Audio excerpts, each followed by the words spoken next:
Here's the Dirt is brought to you by Asgrow DeKalb.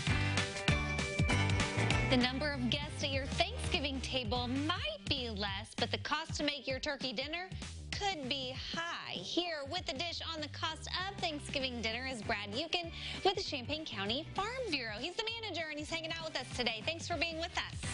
Hey, it's always a pleasure to join you, Heather. Well, let's talk a little bit about Thanksgiving dinner and how much it might actually cost to have this feast that we look forward to every fall. Yeah, now, again, remember with different restrictions, things are in place. So this was kind of or pre-restrictions. But basically, the Thanksgiving dinner for 10 people. And when we say Thanksgiving dinner, that's everything from the turkey to the potatoes, all the way to my favorite, the pumpkin pie. Really, we saw a decrease this year in the cost of that. We actually went down about $2 this year versus what we saw last year. Why do you think that is, that we saw a decrease? Well, the biggest thing that I think what we saw the biggest decrease on was the price of the turkey.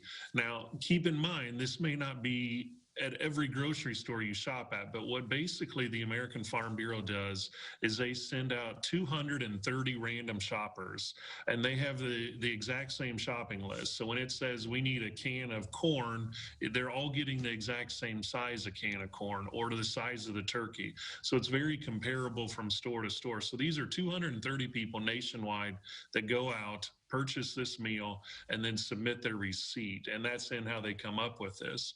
But I think part of that is the cost of the turkey. I think we're seeing a lot of grocery stores with the challenges that they've seen through COVID, maybe price cut that turkey a little bit. But that's kind of the biggest decrease we saw this year was that price, which is the staple of the meal for a lot of people. Wow. Okay, if we pull that graphic back up one more time, I didn't get a chance to finish reading it. So it says it's less than $5 a person is what it averages out to be. Absolutely. So, and again, that's for a family of 10, and that's all the fixings. Again, that's your peas, your cranberries, your rolls, your butter, even the whipped cream for your pumpkin pie is calculated into that. Well, that sounds like good news to me. Absolutely. And we all need a little bit of good news these days, it seems like. Yeah, we do. Hey, how do you get to be one of those shoppers?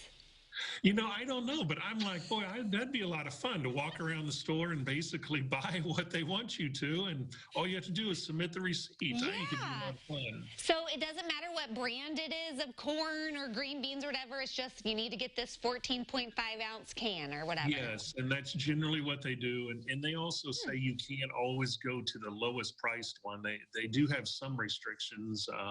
You know, you can't just jump immediately to the cheapest one. You do have to pick one kind of in the middle. That would be hard for me as I am a very frugal bargain hunter shopper. Let's talk a little bit about what farmers are doing now, because harvest is probably wrapped up, isn't it?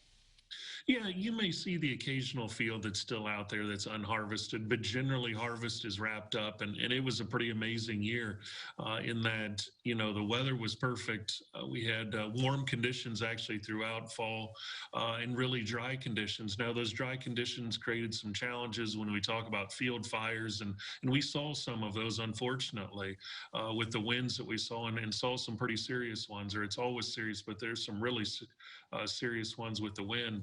But harvest is generally wound down. Tillage is virtually done as well for farmers.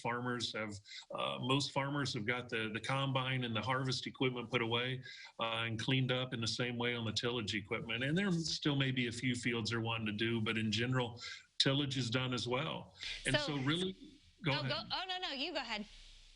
So really what we're seeing is farmers taking the opportunity to put on some fall anhydrous, and anhydrous is a nitrogen fertilizer.